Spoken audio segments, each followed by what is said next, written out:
வணக்கம் நண்பர்களே, இன்னைக்கான டாபிக் பார்த்தோம்னா ஸ்டெயின்லெஸ் ஸ்டீல் மெட்டீரியல் பற்றி தான் பார்க்க போகிறோம். வாங்க வீடியோக்குள்ளே போகலாம். ஸ்டெயின்லெஸ் ஸ்டீல் மெட்டீரியல் வந்து எவர் சில்வர்னு சொல்லுவாங்க, இல்லை கரோஷன் ரெசிஸ்டன்ட் மெட்டீரியல்னு சொல்லுவாங்க. குரோமியமோட பர்சன்டேஜ் வந்து அபவ் 11%. இது வந்து ஒரு குரோமியம் லேயராக வந்து சர்ஃபேஸில் வந்து ஃபார்ம் ஆகும். ஸோ ரஸ்ட்டை வந்து இது வந்து வராது மேலே சர்ஃபேஸில்.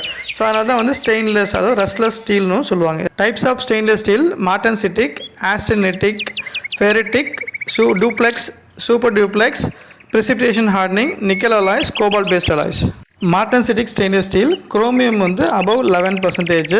இது வந்து BCT structure, body centre tetragram structure, அது மார்டன்சிட்டிக் ஸ்ட்ரக்சர். இது வந்து கொரோஷன் ரெசிஸ்டன்ஸ், ஆக்சிடைசேஷன் லேயரு, அதே மாதிரி high strength in low temperature and creep resistant in high temperature. Austenitic stainless steel chromium above 11%, nickel வந்து 8 to 12% வித் மாலிபிடினம், அதுக்கப்புறம் vanadium, அப்புறம் residual elements.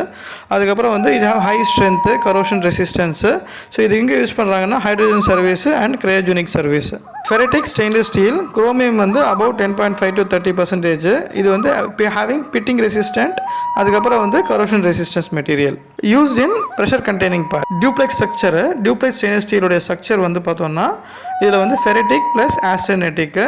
So இது எங்கெல்லாம் யூஸ் பண்ணுவாங்கன்னா சி வாட்டர் அப்ளிகேஷன், ஹீட் எக்ஸ்சேஞ்சர்ஸு, அதேமாதிரி pressure containing parts, எங்கெல்லாம் வந்து chloride contain environment வந்து அதிகமாக இருக்கும் அங்கெல்லாம் யூஸ் பண்ணுவாங்க. இதோட மெட்டீரியல் பார்த்தோன்னா வந்து 4A, அதுக்கப்புறம் வந்து F51. Super duplex stainless steel chromium வந்து அபவ் 25%. இது எதுக்கு யூஸ் பண்ணுவாங்கன்னா ஆயில் அண்ட் கேஸு, பெட்ரோகெமிக்கல் எல்லாம் செக்டர்ஸ்லாம் வந்து யூஸ் பண்ணுவாங்க.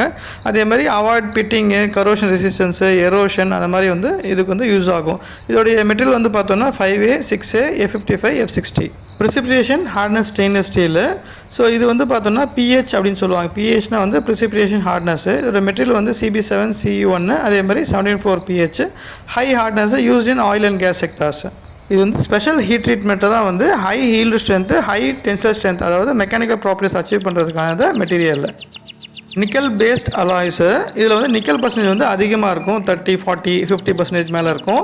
ஸோ இது எங்கெல்லாம் யூஸ் பண்ணுவாங்கன்னா ஹை டெம்பரேச்சரு, அதே மாதிரி கரோஷன் ரெசிஸ்டன்ஸு, கரோஷன் என்விரான்மெண்ட்டில் வந்து யூஸ் பண்ணுவாங்க. இதோட மெட்டீரியல் வந்து பார்த்தோம்னா CW6MC, CU5MCUC, cobalt paste alloys. இதில் வந்து கோபால்ட் வந்து ஹை பர்சன்டேஜ் இருக்கும், அபவ் 50%. மீதி வந்து குரோமியம், டங்ஸ்டன், நிக்கல் அதெல்லாம் இருக்கும்.